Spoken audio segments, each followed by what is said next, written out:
1857 की क्रांति थी, आप सभी को भली भांति याद होगी। अंग्रेज हम पे आधा काबिज था, आधा काबिज नहीं था। पूरा हिंदुस्तान एक मुट्ठी में बंधा और अंग्रेजों के खिलाफ लड़ाई लड़ी। साथियों, अंग्रेज को पता लगा कि जब तक हिंदुस्तान एक रहेगा वो इस देश पे काबिज नहीं हो सकता, इस देश पे कब्जा नहीं कर सकता। तो अंग्रेज ने क्या किया, देश के अंदर भाई से भाई को लड़ाने का काम शुरू किया। हिंदू को मुसलमान के और मुसलमान को हिंदू के खिलाफ खड़ा करना शुरू किया। आज वही हालात हिंदुस्तान में हो गए हैं। भगत सिंह बोल के गए थे, जब ये काले अंग्रेज जाएंगे, जब ये गोरे अंग्रेज जाएंगे तो काले अंग्रेज आएंगे, वो तुम्हें लूटेंगे, तुम्हारे साथ फरेब करेंगे, तुम्हें मानसिक रूप से फिर से गुलाम बनाएंगे। तो ये जो काले अंग्रेज 75 साल से इस देश पे काबिज हैं, वो आपको लूटने का काम कर रहे हैं, आपके साथ फरेब करने का काम कर रहे हैं, आपको मानसिक रूप से गुलाम बनाने का काम कर रहे हैं। और आज की भाजपा सरकार वही अंग्रेजों का काम कर रही है, भाई से भाई को लड़ा के सिर्फ सत्ता में बने रहने का काम कर रही है। कर रही है नहीं कर रही है, एक बार हाथ उठा के सारे बता दो। अगर मैं झूठ बोल रहा हूं तो हाथ मत उठाना, अगर मैं सच बोल रहा हूं और आपके मन की बात है तो एक बार दोनों हाथ उठा के जरा बताओ।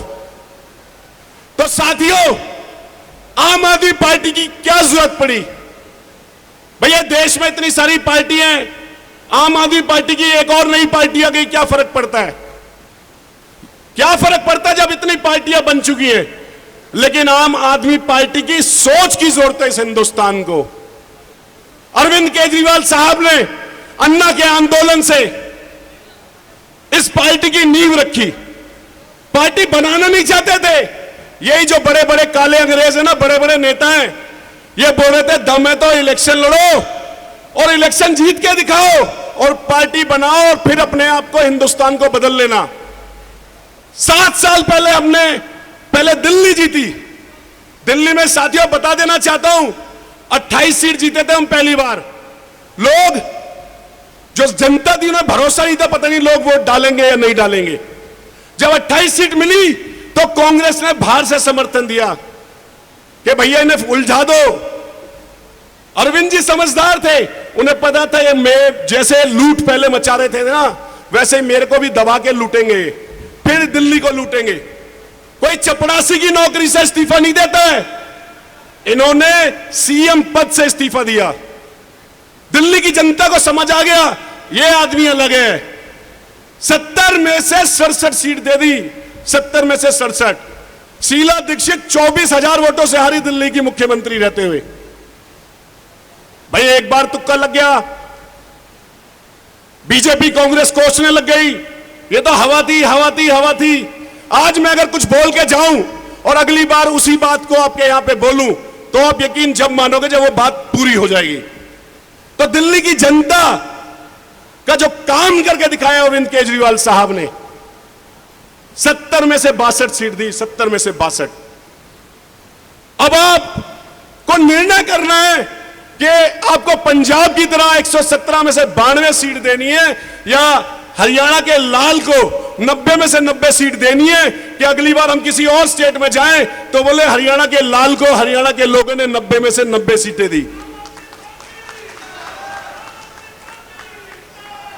साथियों, इस मुल्क में है आवाजें दो, इस मुल्क में है आवाजें दो, एक हमारी एक उनकी।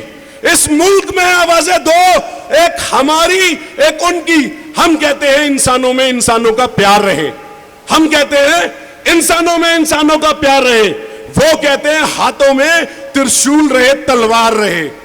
हम कहते हैं जैसा रामराज में हुआ वैसा ही हो, हम कहते हैं जैसा रामराज में हुआ वैसा ही हो।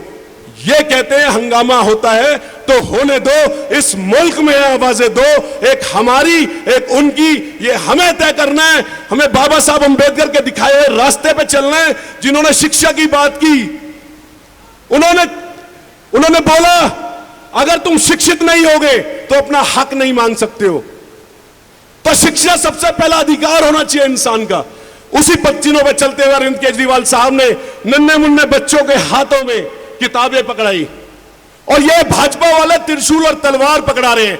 ये आपको तय करना है कि आने वाले जनरेशन को आपको त्रिशूल तलवार देने हैं, किताबें देनी है, आपको तय करना है। साथियों, मैं बता देना चाहता हूं, इलेक्शन को बस थोड़ा सा ही टाइम है। आपको लग रहा होगा 2 साल है, 2 साल नहीं है, ये 5 साल ऐसे ही निकल जाते हैं, ऐसे ही निकल जाते हैं 5 साल। तो भैया सुन लिए यार तुम्हारे नारे। साथियों, 29 तारीख की जो रैली होने जा रही है, जितने लोग यहां बैठे हैं, क्या वो चलने के लिए तैयार है कुरुक्षेत्र या नहीं? तो भैया सब तैयार रहना। कोई मोटरसाइकिल से जा सके मोटरसाइकिल से चले जाना, कोई कार से जा सके कार से चले जाना, वरना बहुत सारी सुविधाएं सुशील जी ने, अशोक जी ने आपके लिए दे रखी हैं। एक एक आदमी वहां पहुंचना, ये हमारे अस्तित्व की लड़ाई है जो अरविंद केजरीवाल साहब इस देश के लिए लड़ रहे हैं। या तो हमें इन्हीं चोरों के हाथ में इस देश को देना है, या देश के अंदर परिवर्तन करना है, ये हमें तय करना है। मैं आपको बता देना चाहता हूं, आप में से कोई एमएलए बनने जा रहा है आने वाले टाइम के अंदर, आप में से कोई सांसद बनने जा रहा है, आप में से ही मुख्यमंत्री बनने जा रहा है। दिल्ली में किसी ने नहीं सोचा था कि एक ऑटो वाला मंत्री को हरा देगा। पंजाब में किसी ने सोचा ही नहीं था कि एक मोबाइल रिपेयर करने वाला व्यक्ति वहां के सीएम को हरा देगा, चन्नी को हरा देगा। सिद्धू तीसरे नंबर पे चला गया। बोलते थे बादल कभी हार ही नहीं सकते हैं, 0 सीट आई है, 0। जैसे 2 बार से कांग्रेस की दिल्ली में 0 आ रही है, ऐसे 0 सीट आई है। अब की बार यहां भी जो बैठे हुए ना, बता रहे थे जेजेपी के नेता, बहुत गालियां दी इन्होंने बीजेपी को, और पैसा लूटने के लिए फिर उस सत्ता में शामिल हो गए। तो इस जेजेपी को भी 0 पे पहुंचाना है, कांग्रेस को भी 0 पे पहुंचाना है, और भाजपा का वो हाल करके भेजो इस प्रदेश से। हमारे किसानों के साथ जो इन्होंने किया है ना, 700 प्लस जो किसान शहीद हुए, उसका बदला लेने का टाइम है, इन्हें बताने का टाइम है कि हम कोई खालिस्तानी नहीं थे, हम कोई पाकिस्तानी नहीं थे, हम कोई चाइना के लोग नहीं थे, हम हिंदुस्तानी थे और अपना हक मांग रहे थे। मैं इसी के साथ अपनी वाणी को विराम देता हूं, इस शेर के साथ कि दरख्त पर कोई पत्ता मिल नहीं सकता, धूप ऐसी है कि साया मिल नहीं सकता। आओ आओ दरिया पर कब्जा कर ले, भीख मांगोगे तो कतरा मिल नहीं सकता। धन्यवाद, जय हिंद।